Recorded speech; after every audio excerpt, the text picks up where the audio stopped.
Well, first, it's important to engage men to support gender equality because what we know is that we cannot fully empower women and girls unless we engage boys and men. There's never been a reform that women wanted that didn't require men's support. So we know that we need to do that. Now, why we should do that is because gender equality is right, it's fair, it's just, it's the way we are supposed to do things, it's democratic.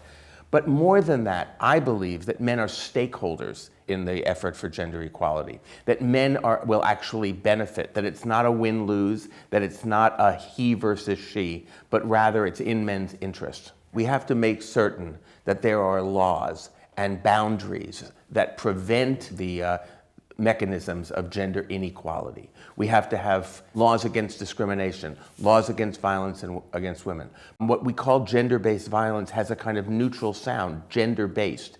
But the reality is that it's men's violence against women. Most of the violence against women is by men. And so we have to sort of name it first. Men's violence against women. Now, how can men be involved? One, we have to listen to what women are saying about this, how they feel threatened, how they feel insecure, how they feel intimidated. Second, we men have to start talking to each other.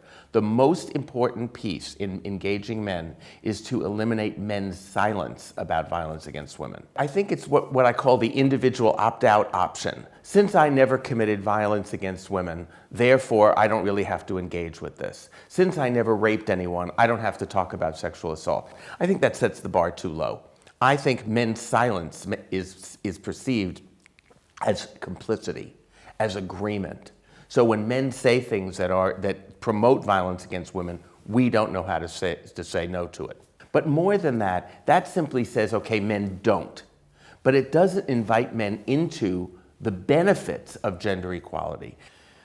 I think what we have to do is we have to bring men into the conversation because we are stakeholders in the struggle for gender equality. Because gender equality actually is good for countries. It is actually improves organizational performance. The more gender equality in organizations, the higher their performance. And third, because it's in our interest as men, as fathers, as partners, as husbands, in our relationship with other men, our friends. Gender equality actually improves men's lives.